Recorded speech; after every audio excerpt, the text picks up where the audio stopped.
como vemos, la clave espiritual que nos da Lucas nos muestra 8 es la unión del 7, que es el número perfecto, con el primer día de la semana y significa resurrección.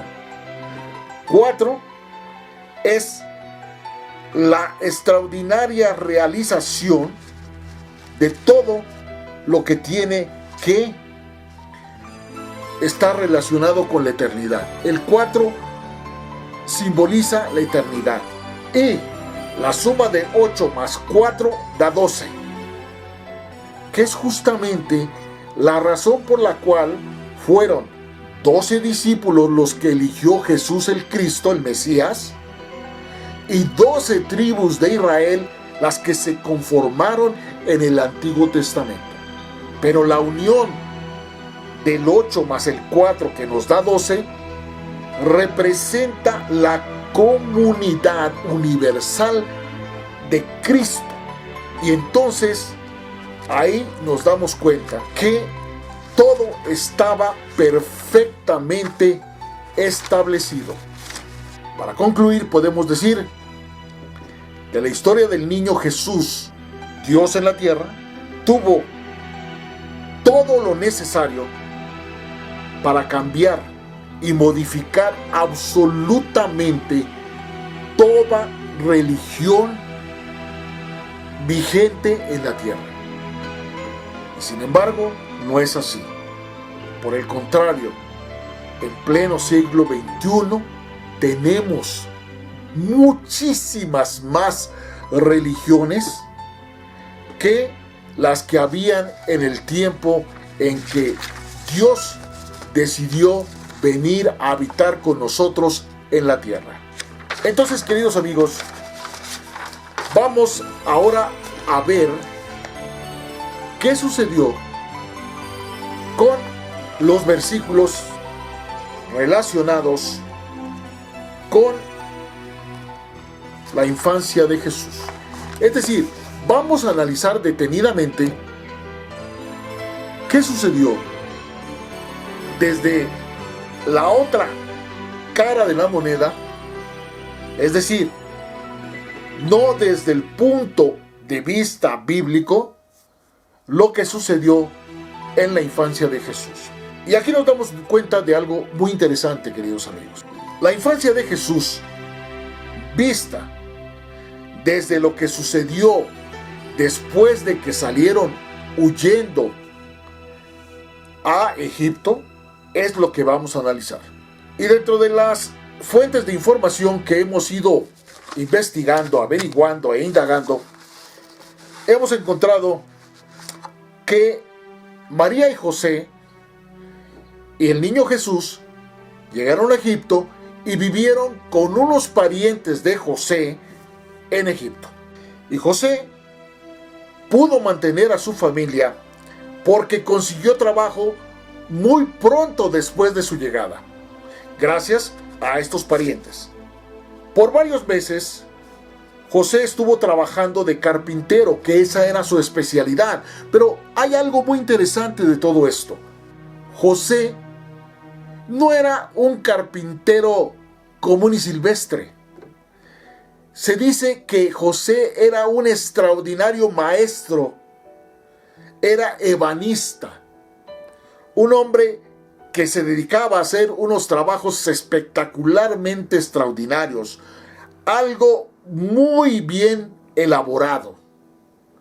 Por eso es que es absurdo decir que Jesús era pobre, porque José no era ningún aparecido, era un extraordinario artesano, un maestro en el arte de la carpintería. Y por eso fue que pudo mantener a su familia con extraordinarios ingresos.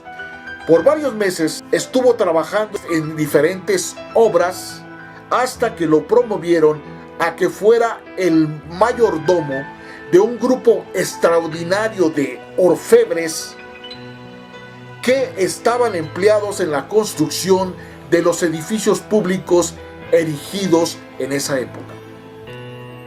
para cualquiera que haya visto la extraordinaria magnificencia que había en el Egipto de esos tiempos, de las pirámides y de los faraones y de todo esto, podemos darnos cuenta de que en ese tiempo Egipto era la primera potencia mundial. No fue gratuito que fueron a Egipto porque les quedaba a pata de mula. No. Aparte de que José y María, con todo lo que vieron en el nacimiento de Jesús cuando llegaron, no solamente los pastores, sino que también llegaron los sabios del Oriente y que le entregaron todo lo relacionado con el incienso, que ya vimos lo que significa cada uno de ellos, con la mirra y con el oro. Entonces, toda esa información, todos esos acontecimientos que María y José llevaron cuando llegaron a Egipto, no se lo transmitieron a todo el mundo, porque ellos iban con miedo, con temor a todo lo que pudiera delatarlos.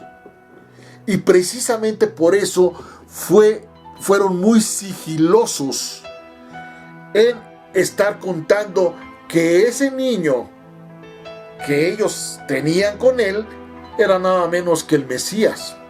Uno de los parientes de José se lo reveló a unos amigos de Memphis.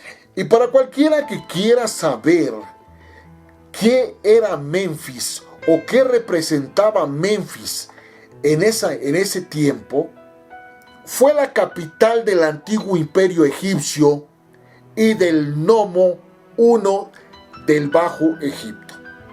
Estaba situada al sur del delta del río Nilo. No era cualquier pueblito.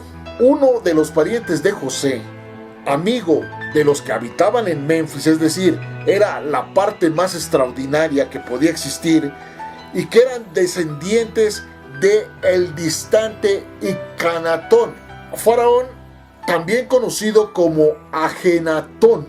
Fue el 10º faraón de la dinastía 18 de Egipto. Su reinado está datado en torno al 1353 al 1336 a.C. y pertenece al periodo denominado Nuevo. Entonces podemos concluir que el pariente de José tenía como amistades a descendientes nada menos que del faraón Akenatón. Y estos se reunieron con un pequeño grupo de creyentes de Alejandría, que era la meca cultural, en la suntuosa casa del pariente y benefactor de José, poco antes del retorno de la familia nazarena, es decir, de Jesús, con María su madre y su padrastro José, a Palestina, para augurarles buena ventura, y teniendo conciencia clara de quién era en realidad ese niño, pudieran rendirle culto como lo hicieron los sabios de Oriente y los pastores.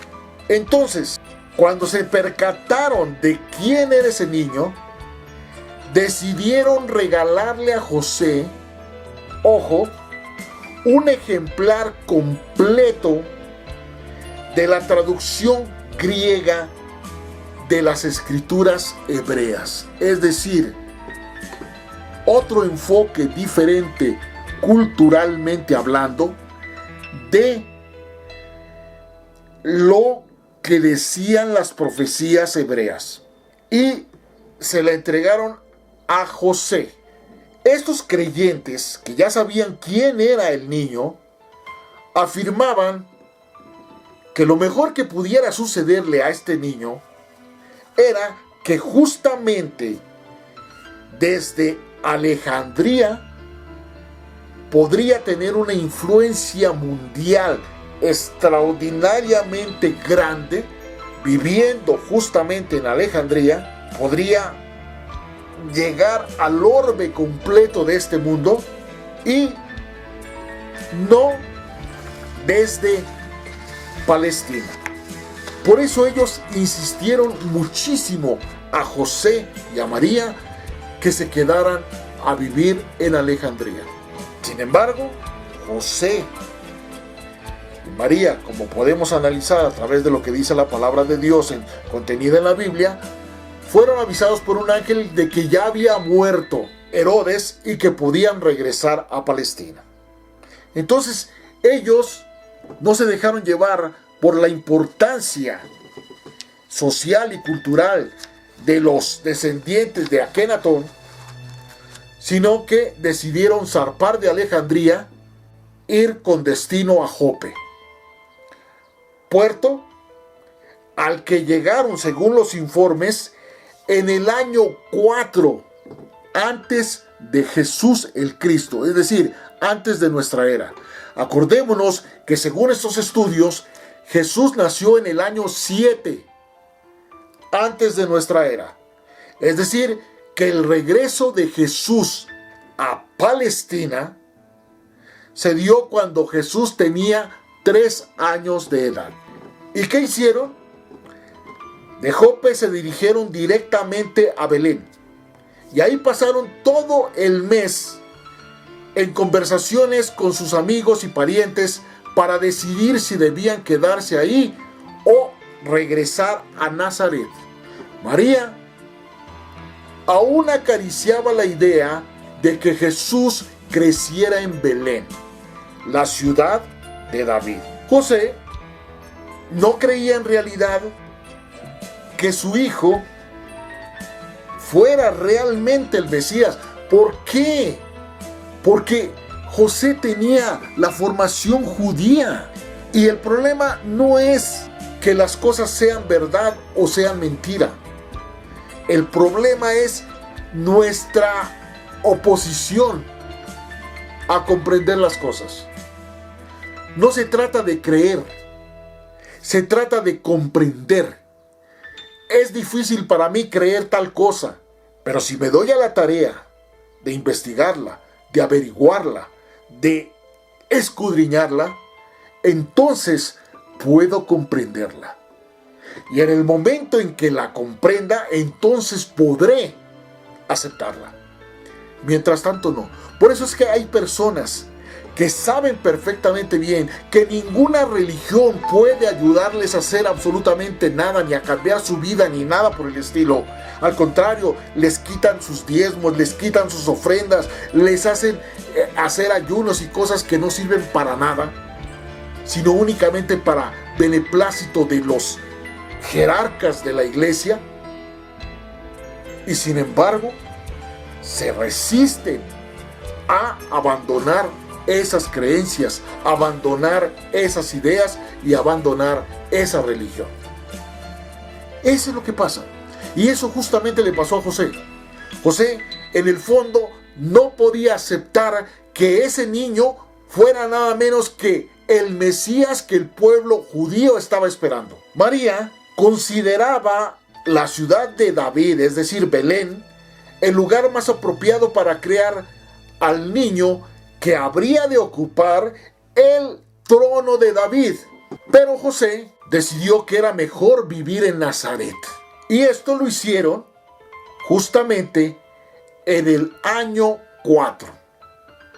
Hay gente que dice que ellos llegaron en agosto de Egipto, se dirigieron a Belén en septiembre y decidieron irse a vivir a Nazaret en octubre del año 4, cuando Jesús tenía 3 años.